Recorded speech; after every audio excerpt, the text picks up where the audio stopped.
سلام سلام سلام سلام سلام سلام peaceful peaceful peaceful peace. Rahimli və mərhəmətli Allahın adı ilə başlayıram. Assalamu aleykum. Din Show proqramı növbəti seansında sizi xoş gördük.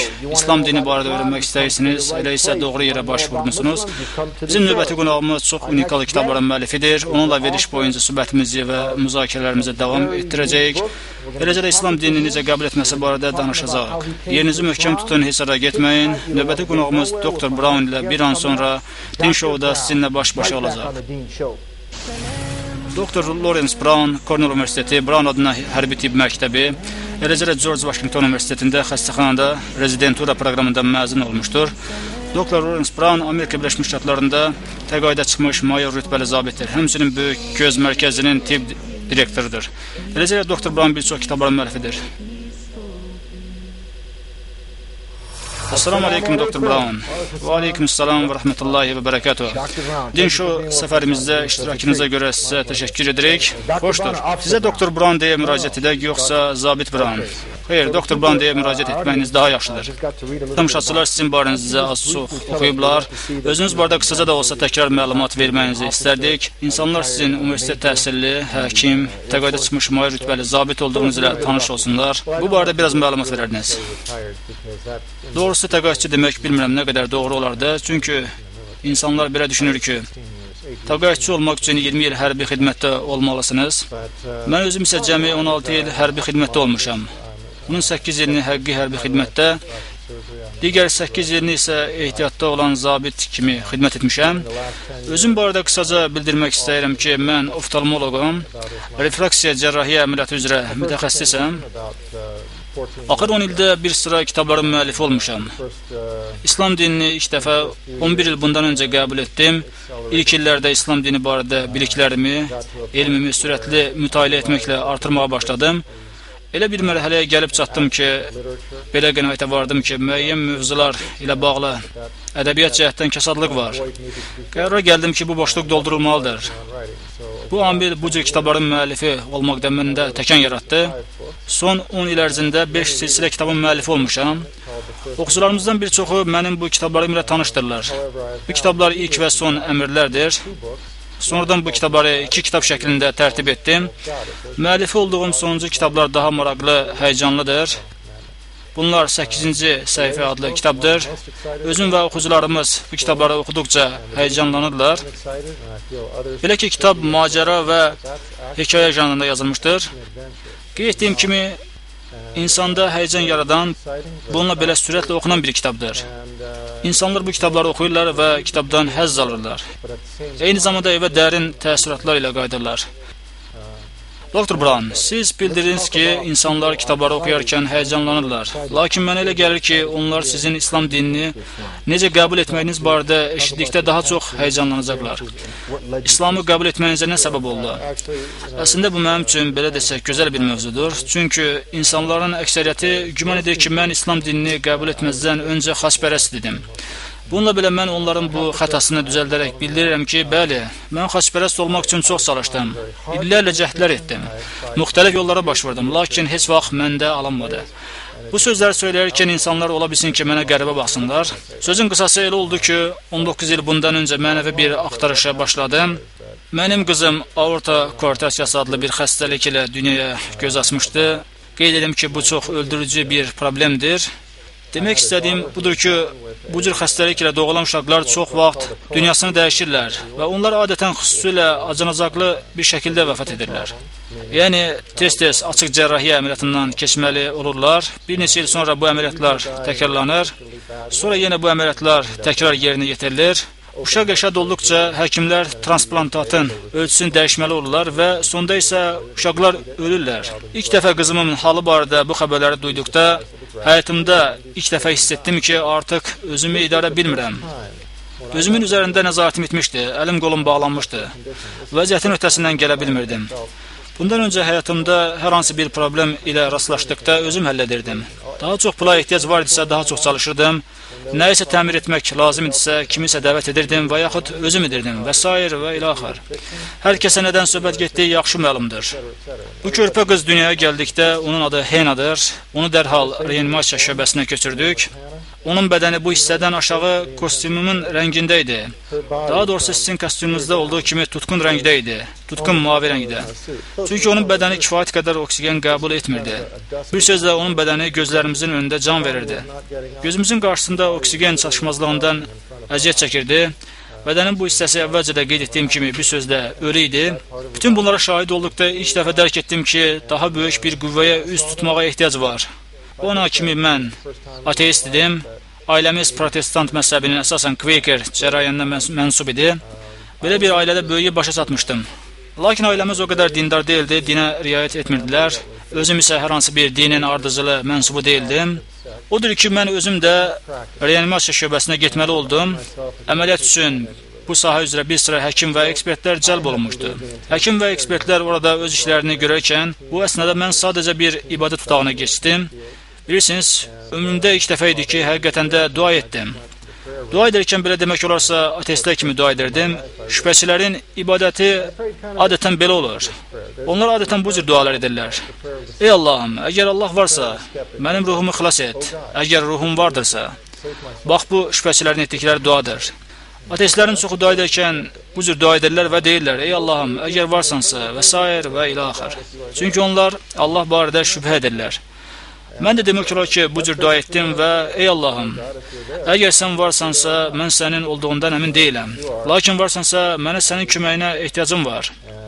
Həmin gün mən Rəbbimə vəd verdim ki, əgər sən mənim qızımın həyatını xilas etsən, bundan sonra isə məni ən razı qaldığın dinə hidayət et və bu dinin ardınca gedəcəm, söz verirəm.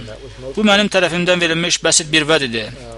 Təxminən 15-20 dəqiqə çıxmışdım və geri qayıtdıqda reanimasiya şöbəsinə daxil olduqda qızım reanimasiya şöbəsinin o biri tərəfində idi. Otağa daxil olduqda otağa nəzər yetirdim. Bu an həkimlər üzlərini qızımdan mənə tərəf çevirdilər. Dərhal hiss etdim ki, nəysə bir şeylər baş verir. Onların sifətləri tilsimlənmişdi, duruxub qalmışdılar. Nə baş verdiyini dərk edə bilmirdilər. Ola bilsin ki, biraz da şoka düşmüşdülər. Mən onlara yaxınlaşdıqda onlar sadəcə mənə bildirdilər ki, sizin qızınız artıq yaxşıdır və faktiki olaraq bilirsiniz, yaşayacaqdır. Əlbəttə ki, qızım tamamilə hər bir cəhətdən sağlam bir uşaq kimi sanki dünyaya yenidən gəlmişdi. Eyni zamanda səhhəti tamamilə yaxşı idi. Heç bir cərrahiyyə əməliyyatı və dərman preparatlarına ehtiyac qalmadı. Bir sözlə, qızımın durumu tamamilə əks istiqamətlə dəyişdi. Yeri gəlmişkən, qızımın əməliyyatdan öncə və əməliyyatdan sonraki rentgen diagnostikasının nəticələri var. Bundan öncə mən sizə söylədiyim kimi problemlər mövcud idi. Əməliyyatdan sonra isə artıq sapsağlam normal bir uşaq idi. Bunları müqayisə etdikdə böyük bir fərq olduğu nəzərə çarpırdı.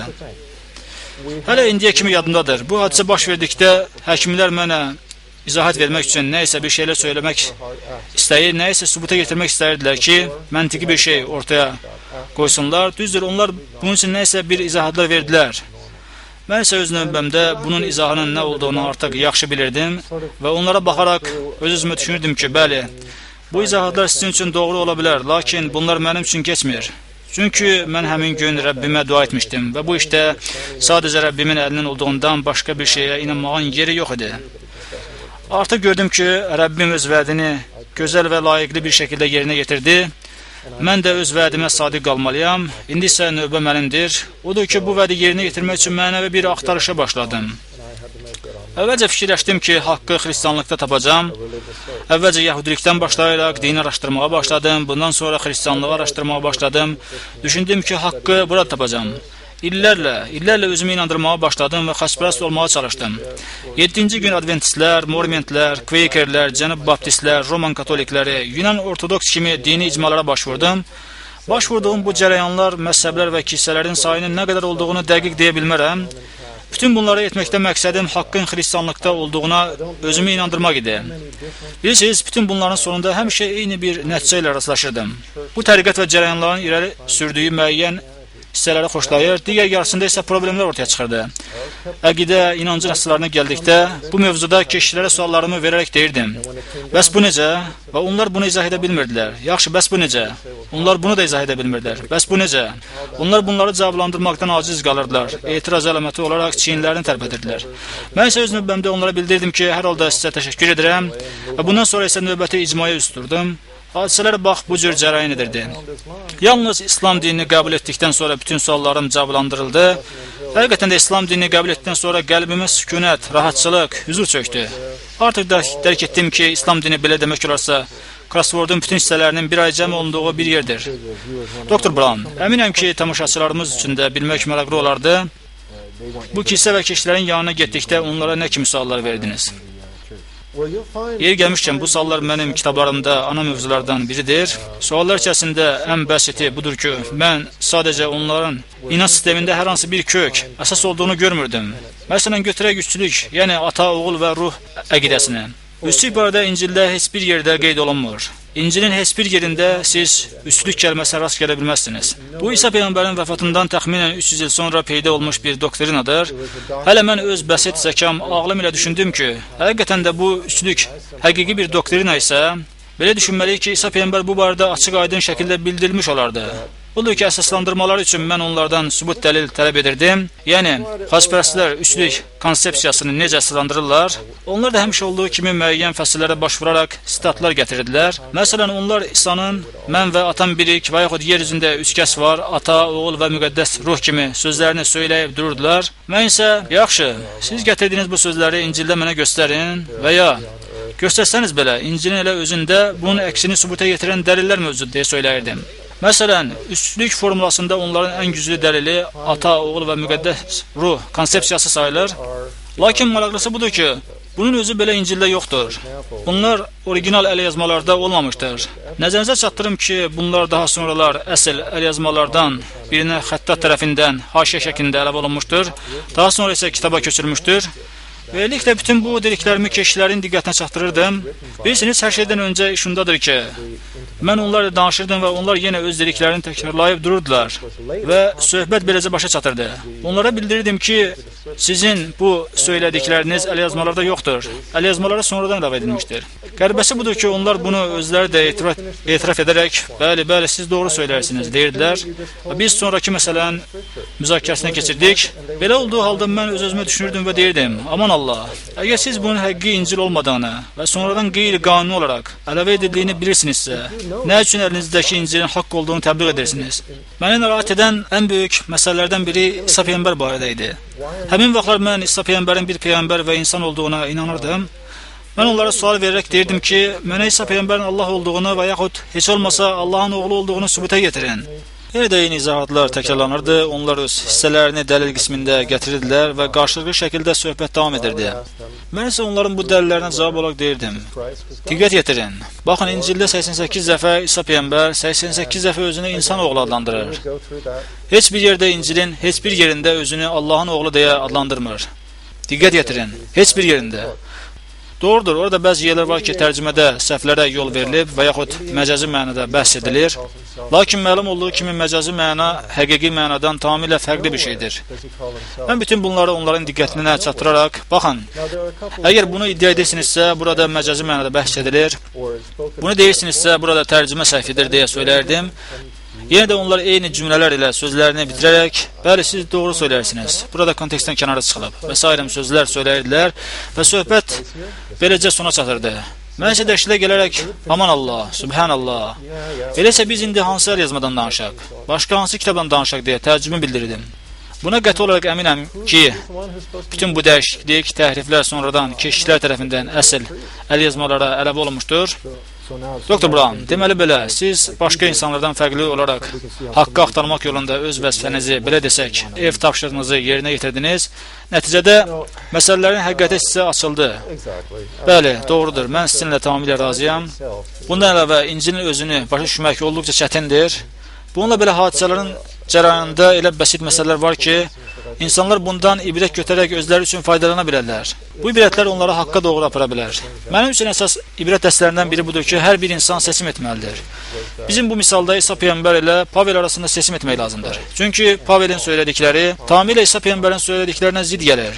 Bunları biz müxtəlif şəkildə düzəldə bilərik. Qısacası İsa Peyğəmbər Əhd-i Cədiddə Allahın tək olduğunu bildirir. Əhd-i Cədiddə İsa Peyğəmbərin 3 dəfə İsrail oğullarına üst tutaraq bilin ki, sizin Rəbbiniz təkdir deyə söylediyi bildirilir. Bunu isə İsa Peyğəmbər özü söyləmişdir. Digər tərəfdən Pavel və onun ruhaniləri, davamçıları üstlük konsepsiyasını ixtira etmişdirlər. Bu məsələnin bir yöndür. Şəriətə gəldikdə İsa Peyğəmbər özü Rabbin olmuşdur. O Əhd-i Atiqin şəriətinə tabe olmuşdur. İsa Peyğəmbərdən bəhs edərkən biz onu Rabbin adlandırırıq. İsa Peyğəmbər Əhd-i Atiqin şəriətinin qüvvədə olduğunu bildirmişdir. Sonra Pavel ortaya çıxıb bunun artıq qüvvədən düşdüyünü bildirmişdir. Şəriətin hökmünü qaldırmışdır. İsa Peyğəmbər özünü insan oğlu adlandırır. Digərləri isə onu Allahın oğlu olduğunu söyləyirlər. İsa Peyğəmbər hər bir insanın məsuliyyət daşıdığını, mükəlləf olduğunu, əməllərinə görə cavabdeh olduğunu bildirir. Ona da qeyd edeyim ki, İsa Peyğəmbər özü ortodoks Yəhudi idi. Əhd-i Atiqdə yazılıb ki, oğul atasının günahını, nə də ata oğlun günahını daşımayacaqdır. Bununla belə hər kəsə məlum olduğu kimi, xristianlığın mahiyyəti budur ki, hər birimiz Adəmin günahını daşıyırıq. Baxın, belə olduğu halda bu iki zid konsepsiyanı biz necə uzlaşdıra bilərik axı? Yaxşı, Pavel sadəcə quru şəkildə inanın kifayətdir deyə bunu əsaslandırır. Sadəcə inan və etdiyin hər bir günaha görə sənə üzr var və s. və ilə axır. Lakin məsələ burasındadır ki, biz İsa Peyğəmbər ilə Pavelin təlimlərini və öyrətdiklərini müqayisə etdikdə özümüz də şahid oluruq ki, bu iki yol bir-birinə tam ziddir. Heç bir halda bu iki təlimin bir-birlə üst-üstə düşəcəyini görə bilməzsiniz. Odur ki, Pavel ilə İsa Peyğəmbərin qardaşı Jamesin təlimlərini müqayisə etdikdə İncildə bunların bir-birlə ziddiyyət təşkil etdiyini görürsünüz. Məhz buna görə də biz öz ağlımızı işlədərək bu iki konsepsiya arasında ziddiyyətin olduğunu bilməliyik. İnsan seçim etməlidir. Əgər iki nəfər bir-birinin ziddi olan bir təlimi öyrədirsə, insan hansına tabi olacağı barədə seçim etməlidir. Mən inanıram ki, Pavel ilə İsa Peyğəmbər arasında seçim etsək, biz İsa Peyğəmbərə tabi olmaq barədə seçim etməliyik. Üstü kilsəsinin son 17-ci əsr boyunca söylədiyi budur ki, bu iki təlim bir-birinə zidd olsa da, biz onların arasında bir təhər də olsa uyğunlaşdırmalıyıq. Məsələn, İsa Peyğəmbər Allahın tək olduğunu, Pavel isə üç olduğunu söyləyir. Deməli, Allah həm təkdir, həm də üçdür. Ağlasığmazdır. İsa Peyğəmbər Əhd-i Atiqin qüvvədə olduğunu, Pavel isə qüvvədə olmadığını söyləyir. Aha, biz axırıncı adamın sözünü götürəcəyik. Axırıncı adam deyir ki, Əhd-i Atiq qüvvədən düşüb. Biz bir təhər çalışmalıyıq ki, bunu İsa Peyğəmbərin təlimlərinə zidd olsa da yolunu tapaq. Doğrudan da belə bir ziddiyyət ilə rastlaşırıq. Əlbəttə ki, onların bu sözünün heç bir məntiqə sığmır. Biz məsələlərə müxtəlif nöqteyi nəzərlərdən yanaşmaq olar. Hər bir insan öz yanaşma metodunu özü üçün müəyyən etməlidir. Söhbət burada məndən getdiyinə görə mən bütün bunlara baxdım və belə qənaətə gəldim ki, bu cür yanaşma mənim üçün keçmir. Mənim üçün əsas budur ki, mən İsa Peyğəmbərin insan Peyğəmbər olduğuna inanıram və nəticədə mən onun sözünə inanıram. İsa Peyğəmbərin dediklərini təxirə salan, qüvvədən qaldıran birinə inanmaq niyyətim yoxdur. Elə buna görə də mən xristianlığın haqq olduğunu heç bir zaman qəbul edə bilməzdim. Doktor Brown, gəlin biraz əvvələ qaydaq. Siz ateizm barədə danışdınız. Eləcə də bildirdiniz ki, protestan məzhəbinin Quaker cərayinə məxsus bir ailədən gəlirsiniz. Mənə gəlir ki, xristian ailəsində böyüyüb başa çatdıqlarına görə insanların çoxunda bu cür sadə şeylərin olduğunu qəbul etmək mümkündür. Xristianlığa əməl etmələrinə gəldikdə isə bildiyiniz kimi insanların bir çoxu hərə öz bildiyi kimi buna əməl edir. Bunların bir çoxu şübhə içərisindədirlər. Həmin vaxtlar sizdə necə idi? Yəni siz də özünüz bildiyiniz kimi inanırdınız və sonda elə bir an gəlib çatdı ki, düşündünüz ki, bunlar kifayət etmir, sıxıntı var və s. Bu barədə biraz danışardınız. Bilirsiniz, mən özüm belə demək doğru olarsa, dindar xristianlar və yaxud xristianlığa yaxın bir şəxs kimi bununla belə bu və ya digər səbəbdən müəyyən bir əqidənin, inancın əsaslarını tam qəbul edə, həzm edə bilməyən şəxslər kimi belə bir həyat tərzi sürürdüm. Belə bir qızıl qayda ilə yaşayırdım. Belə bir qızıl qayda var. Özün üçün istədiyini digərləri üçün də istə. Və yaxud əksini söyləsək, özünə istəmədiyini başqalarına da istəmə. Əsasən bu qızıl qaydaya müvafiq olaraq yaşayırdıq. Bacardığım qədər sağlam, mənəvi, əxlaqi keyfiyyətlərə əsasən həyat sürmək istəyirdim. Lakin mənə elə gəlir ki, bu heç də qeyri-adi bir təcrübə deyil. Amerika Birləşmiş Ştatlarında insanların böyük əksəriyyəti bu cür həyat tərzi sürürlər. Amerika Birləşmiş Ştatlarında insanların əksəriyyətinin vəziyyəti bu cürdür. Onların etiqad etdikləri başlıca inanclar var. Lakin onlar hər hansı müəyyən bir kilsədə öyrəndikləri bu etiqadı tam şəkildə qəbul edə bilmirlər. Bununla razılaşa bilmirlər. Bununla demək istədiyim budur ki, onlarda sağlam əxlaqi və mənəvi dəyərlər və s. ola bilər. Bu mümkündür. Onlar başlıca şeylərə inanırlar. Yəni onlar Allaha, onun peyğəmbərlərinə inanırlar. O cümlədən İbrahim peyğəmbər, İsmail, İshak Nuh, Musa və İsa peyğəmbər. Onlar İncilin təlimlərində müəyyən həqiqətin olduğuna da inanırlar. Lakin xristian inancın əsaslarına gəldikdə, ola bilsin ki, müəyyən məsələləri qəbul etsinlər, lakin digər yarısına gəldikdə, bununla heç cür razılaşa bilmirlər. Nəticədə hələ də axtarış içərisindədirlər. Onlar bütün bunları bir arada uzlaşdırmağın yolunu axtarırlar. Mən özüm də ta İslam dinini qəbul edənə qədər belə bir vəziyyətdə idim. Məhz İslam dinində hər bir şey mənim üçün məntiqi göründü. Bütün bu başıma gələnləri, təcrübələrimi digər insanlar ilə bölüşmək üçün kitab yazmağımın səbəbi məhz bu idi. Kitablarımda da qeyd etmişəm, mən Peyğəmbərlər silsiləsinə hər zaman inanmışam. Odur ki, mənə bunları izah etməyə ehtiyac yox idi. Mən Musa peyğəmbərin peyğəmbər olduğuna, İsa'nın peyğəmbərliyinə həmişə inanmışam. Bir məsələnizə nəzərinizə çatdırım. Belə bir şey ilə rastlaşdım. Musa peyğəmbər özündən sonra gələcək və itaət olunması vacib olan 3 peyğəmbərdən danışır. Əlbəttə ki, yəhudilər həmin peyğəmbərlərin gəlişini gözləyirdilər. Bu heç kəsə sir deyil. Sonra İsa peyğəmbərin özündən sonra gələcək 2 peyğəmbərdən danışdığını oxudum. Bunları oxuduqda bunlar mənim beynimdə çox böyük suallar doğurdu. Yaxşı, Musa peyğəmbər özündən sonra itaət edilməsi lazım olan 3 peyğəmbərdən danışmışdır. Yahya Baptist 1, İsa peyğəmbər 2, bu 2 peyğəmbər, üçüncüsü qalar. Daha sonra qeyd etdiyim kimi İsa peyğəmbər özündən sonra gələcək bir peyğəmbər haqqında danışmışdır. Bəli, insanların çoxu deyə bilər ki, İsa peyğəmbər bu barədə harada demişdir? Cavab olaraq deyirəm ki, mənim kitablarıma üz tutsanız, orada bunların cavablarını görəcəksiniz. Məsələ ondadır ki, buna görə də xristianlıq məsihlik dini adlanır. 2000 ildir ki, insanlar missiyanın tamamlanmasını gözləyirlər. Bax, belə cür suallar mənim beynimdə yaranmışdı. Musa peyğəmbər 3 peyğəmbər haqqında danışmışdır. İkisi artıq gəlmişdir. Daha sonra isə İsa peyğəmbər özündən sonra gələcək bir peyğəmbər haqqında danışmışdır. Yaxşı, bu axırıncı peyğəmbər kimdir? Məhəmməd peyğəmbərin həyatını oxuduqda ona Allahın salamı olsun. İslam dini barədə biliklərimi artırdıqda gördüm ki, məndə yaranan bütün sualların cavabı bunlar ilə üst-üstə düşür. Məntiqidir. Beləliklə də vəhdən tamamlanmasına kimi peyğəmbərlik silsiləsinə dair sualıma cavabı İslam dini vermiş oldu. Doktor Brown, siz ateizm mərhələsindən, daha sonra isə xristianlıq mərhələsindən keçərək İslam dinini qəbul etmişsiniz. Bütün bu sədləri necə keçib İslam dininin əsaslarını qəbul etdiniz? Artıq siz müsəlmansınız. Bu barədə biraz danışardınız. Əslində cavablandırılmamış bütün bu suallar mənim beynimdə idi. Mən Allahın tək olduğuna inanırdım. Heç bir zaman Allahın üç olduğuna inanmırdım. İsa peyğəmbərin insan və peyğəmbər olduğuna, son peyğəmbərdən öncəki bir peyğəmbər olduğuna və son peyğəmbərin gələcəyindən xəbər verən bir peyğəmbər olduğuna inanırdım. İsa peyğəmbərin Allah və ya Allahın oğlu olduğuna inanmırdım. Qeyd etdiyim kimi peyğəmbərlər silsiləsinə inanırdım. Eləcə də Rəbbimizin mərhəmətli olduğuna inanırdım. Və inanırdım ki, Rəbbimiz əsla insanları yiyəsiz, tərk edilmiş şəkildə hidayətsiz buraxa bilməz.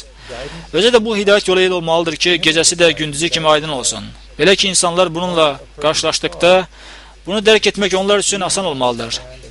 Ona qədər xristianlıqdan əl çəkdim. Xristianlıq bu arada o qədər oxudum. Biliklərim elə bir səviyyəyə gəlib çatmışdı ki, artıq düşündüm ki, bundan o tərəfə yeri yoxdur. Ümidsizliyə düşdüm.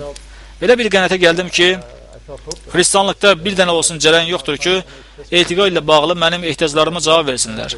Əlbəttə ki, tamaşaçılarımıza üzümü tutaraq bildirəm ki, sizin əksəriyyətiniz söhbətin nədən getdiyini çox gözəl bilir. Əksəriyyətinizin vəziyyəti, halı eyni ilə mənim kimi olmuşdur. Siz müəyyən qədər oxumusunuz, araşdırmısınız, müəyyən inanclarınız var. Hər kəsə mənim nədən bəhs etdiyim çox gözəl məlumdur. Özünüz də bilirsiniz ki, elə bir kilsə yoxdur ki, orada inanc sistemi tam, şamil şəkildə mövcud olsun. Mümkün deyil. Ona görə deyirəm ki, İslam dini barədə maarifləndikdə və Quran-ı Kərimi oxuduqda qeyd edim ki, Martin Ling adlı müəllifin yazdığı erkən təlimlər əsasında Məhəmməd peyğəmbərin həyatı adlı kitabı oxuduqda bu kitablar mənim üçün hər bir şeyə aydınlıq gətirdi. Odur ki, müsəlman olmağa qərar verdim. Doktor Brown, siz indi müsəlmansınız. Gəlin bu barədə danışaq. Bir çox insanlar düşünür ki, müsəlman deyəndə o kəs nəzərdə tutulur ki, sizin də saqqalınız var, onların saqqalı var, başlarında çalma var və yaxud səhrada Ərəbistan yarımadasında yaşayırlar. Amma məncə siz orada yaşamırsınız, elə deyilmi? Yəni bu yanlış təsəvvür, stereotiplər, anlayışlara biraz toxunmanızı istəyərdik. Mən əminəm ki, siz bunlarla rastlaşmışsınız. Gördüyümüz kimi siz həkimsiniz, ziyalısınız, çox gözəl geyinmiş, intelligent bir insansınız. insanlarda yaranan yanlış təsəvvürlər barədə nə deyə bilərsiniz? Bütün bunların həqiqət ilə nə dərəcədə ayıqlaşdığını, həqiqətdən nə dərəcədə uzaq olduğunu öz təcrübənizdən zəhmət olmasa bizimlə bölüşərərdiniz. Düşünürəm ki, mən bunu ən yaxşı şəkildə müsəlman bir dostumun müşahidələrinə əsaslanaraq izah edə bilərəm. Mənim bir müsəlman yoldaşım var idi. Onlar qərbə gəlib Amerika Birləşmiş Ştatları və İngiltərədə bizim həyat tərzimizə nəzər yetirdikdə hər bir şeyin alt-üst olduğunu söylədilər. Bunu daha yaxşı şəkildə ifadə edə bilmərəm. Hər şey həqiqətində mənim fikrimcə qərbdə alt-üsttür. Avropada İslam dininə yanaşma, münasibət, kütləvi informasiya vasitələrinin qərəzliliyi, qeyri-obyektivliyi ilə səciyyələnir. Bu barədə məlumatı olanlara, araşdıranlara bu heç də sir deyil. Biz, elə mən özüm də, müsəlmanların başı çalmalı, səhrada dəvə sürən və Avropa mədəniyyətini məhv etmək üçün planlar hazırlayan, başı çalmalı bir tayfa olduğu düşüncəsi ilə tərbiyə olunmuşuq. Yalnız İslam dinini həqiqi şəkildə doğru mənbələrdən öyrəndikdən, müsəlmanlar arasında bir müddət yaşadıkdan sonra başa düşdüm ki, İslam dini haqq dindir. Hər bir şey media tərəfindən alt-üst edilmişdir. Və gördüm ki, həqiqətən də qərbdə hər şey alt-üst olmuşdur. Baxın, məşə çaqqalsız olmaz. Hər bir yerin pis və yaxşı insanları var. Məhz pis insanların əməllərini nümunə götürərək kütləvi informasiya vasitələri məsələləri istədiyi şəkildə təhrif edir, hörürlər. Lakin həqiqət budur ki, hər bir təbəqədən olan insanların böyük əksəriyyəti əsasən yaxşı təbiətli insanlardır. Onlar əsasən eyni şey istəyirlər. Rahat, problemsiz yataqlarına getmək istəyirlər. Gecəni əmin-aman keçirmək istəyirlər. Hər hansı hücuma məruz qalmaq istəmirlər. Sabahladıqda ümid və vəd ilə oyanmaq istəyirlər. Ailələri üçün halal qazanc əldə etmək istəyirlər. Uşaqlarını öpərək məktəbə gedib gələrkən heç bir təqiblə, problemlə qarşılaşmayacaqlarından əmin olaraq ora göndərmək istəyirlər. Bir sözlə onlar normal həyat tərzi sürmək istəyirlər. İnsanların əksəriyyəti bu cür istəyir. Baxırsan ki, bəzi pis insanlar ortaya çıxır, kütləvi informasiya vasitələri də məhz bu cür insanlardan istifadə edirlər. Mən özüm aşkar etdim ki, şahid oldum ki, indiyə kimi mövcud olan bütün bu yanlış təsəvvürlər kütləvi informasiya vasitələrinin yaydığı qeyri-obyektiv, qərəzli məlumatların nəticəsidir. Məqsədləri İslamı pis qələmə verməkdir. Ancaq həqiqət budur ki, mən müsəlmanlara öz ailəm kimi baxıram. Müsəlmanların böyük əksəriyyəti yumşaq ürəkli, yüksək, gözəl əxlaqlı, rəhimli, alicənab, səxavətlidirlər.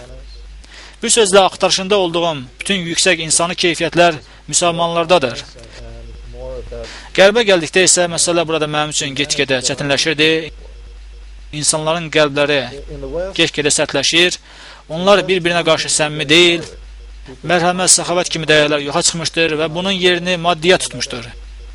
İnsanlar çox gərgin bir mühitə yaşayırlar, həyat tərzi sürürlər. Həyatın gərginlikləri onların üzərində hakim olmuşdur. Əvvəl getdiyim kimi müsəlmanlarda isə bu mənfi keyfiyyətlər tam əksini gördüm. Bunun canlı bariz nümunəsi budur ki, İslam təvazökarlıq, mərhəmət, rəhmət, dürüstlük dinidir. Hər şeydən öncə isə tək bir Allaha, Xaliqə təslim olmaqdır. Əvvəlcədən arzusunda olduğum bir həyat məhz İslam dinində tapdım. Mənim arzuladığım həyat məhz bu idi.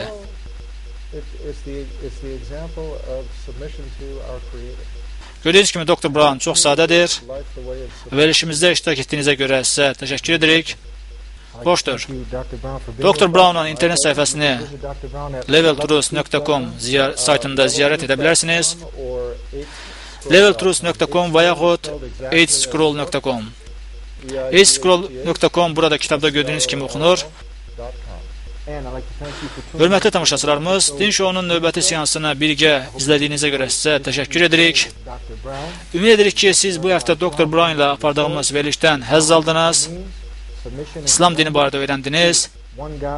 İslam tək bir Allaha və onun əmrlərinə təslim olmaqdır. Müsəlman isə Allahın əmrlərinə təslim olandır. Xoşunuza gəldisə, bizim həftəlik Din Şou verilişlərinə baxmağa davam edin. Növbəti verilişə qədər sizə Allahdan sülh, rəhmət və bərəkət diləyərək belə deyirik. Assalamu alaikum ve rahmetullahi ve berekatuhu. We hope to see you next time here on the Dean Show. Until then, assalamu alaikum. Peace be unto you.